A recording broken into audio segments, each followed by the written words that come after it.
ሰላም ጤና ይስጥልን ተመልካቾቻችን እንደምን ዋላችሁ እንደምን አመሻችሁ ከአንከር ሚዲያ ዝግጅት ክፍል ያክብሮት ሰላምታችንን እናቀርባለን።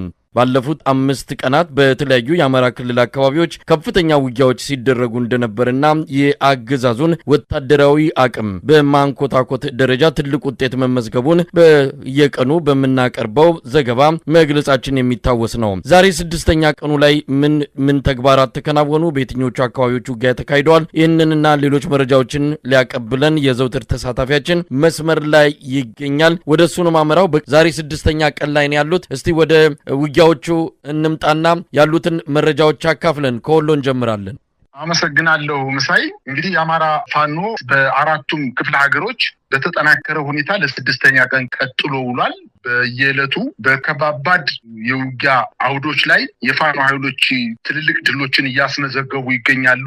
ለምሳሌ በወሎ ብንነሳ የአማራ ፋኖ በወሎ 6ኛ ቀኑን በያዘው የዘመቻ አንድነት የማጥቃት እንቅስቃሴ ጠንካራና ከፍተኛ ወታደራዊ ልምድ አለው የተባለውን የአገዛዙን ጥምር ጦር አሰልፎ በከባድ መሳሪያ የታገዘ የከለላ ወረዳ ከተማን የሆነችውን ወርቄን ከፋኖ ኃይሎች መልሶ ለመንጠቅ ከፍተኛ ወታደራዊ ዘመቻ አድርጎ በፋኖ ኃይሎች መልሶ ማጥቃት ክፉኛ ተመቶ ተበታትኖ ወደ መጣበት መመለሱ ተገልጿል። እንደዚሁም በሰሜን ወሎ በሀብሩ ወረዳ በሁሮ ከተማ ቀበሌ 8 እና 9 እንደዚሁም በራያ ቆቦ ቀዩ ጋራ አካባቢ በፋኖ ኃይሎች እና በአገዛዙ ጥምር ጦር መካከል በተደረገ ከፍተኛ ውጊያ የፋኖ ኃይሎች የበላይነትን በመያዝ የውጊያ ቀጠናውን በመቆጣጠር በአገዛዙ ጦር ላይ ከባድ የሰብአዊና ወታደራዊ ኪሳራ ማድረሳቸው ከስፍራው ለአንከር ሚዲያ የደረሰው መረጃ አመላክቷል። በጣም አመሰግናለሁ። እንግዲህ ቀደም ሲል የወሎን የ6ኛ ቀን አውደ ውጊያ ውሎ ነው እየሰማነው። ወደ ጎጃም ኒድ በበርካታ ቀጠናዎች ነው ጎጃም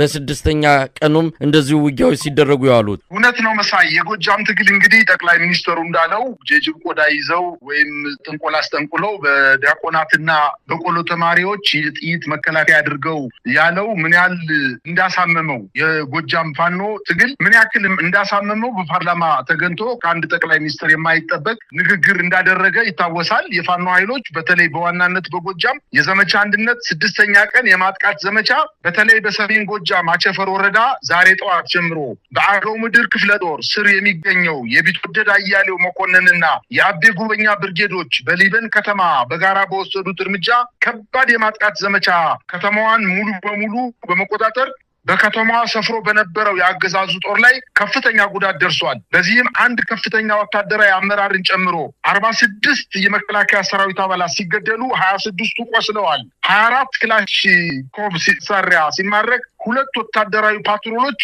ተቃጥለዋል። ይህ በዚህ ውጊያ ያገዛዙ ወታደራዊ አመራሮች ሲጠቀሙበት የነበረው 2 ላፕቶፕ በፋኖ ቁጥጥር እጅ ገብቷል። ይህ የሚያሳየው በተለይ አሁን እኛ ከባድ መሳሪያዎችን የቆሰለውን የሞተውን ብቻ ሳይሆን ላፕቶፕ በወታደራዊ ከፍተኛ ማዕረግ ደረጃ ያሉ ወታደራዊ አመራሮች የሚይዙት ሆኖ እነዚህ ወታደራዊ አመራሮች ላፕቶፓቸውን ይዘው እንኳን ማምለጥ እንዳልቻሉ የሚያሳይ ምልክት መሆኑን አድማጭ ተመልካቾቻችን ሊገነዘቡት እንደሚገባ ነው። ይህንን የተመታ የአገዛዙን ጦር ለመታደግ ከዝብስት የተነሳው ጦር ደግሞ አሹዳ ከተባለ ቦታ ላይ ፈንጂ በማጥመድና ደፈጣ በመጣል 11ዱን ሲገሉ 10ሩን ማቁሰል ችለዋል። በሌላ አቅጣጫ የአብይ አህመድ ጦር ሊበን ሲጓዝ የባህር ዳር ብርጌድ ጊዮን ሻለቃ ከጭንባ ወጣ ብሎ በሚገኝ ስፍራ በድሽቃ በመደብደብ እንዳይንቀሳቀስ ከማድረጉም በተጨማሪ በጦሩ አባላት ላይ ከባድ ኪሳራ አድርሰዋል።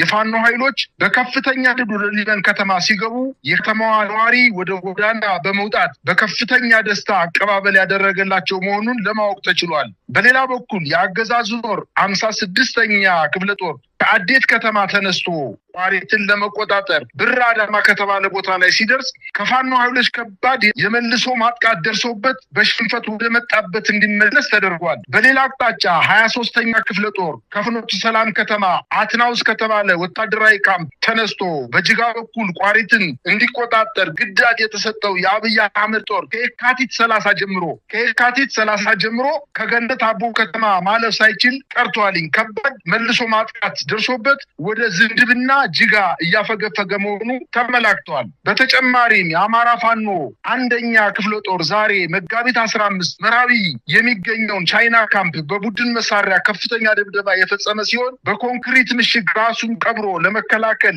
ጥረት ሲያደርግ የዋለው የአገዛዙ የጦር ኃይል በኮሎኔል ታደሰ ሙሉነህ ብርጌድ በተሰነዘረበት ከፍተኛ ጥቃት ከ13 በላይ የጦሩ አባላት የሞቱ ሲሆን ከ20 በላይ ቁስለኛ ሆኖ ተመዝግቧል።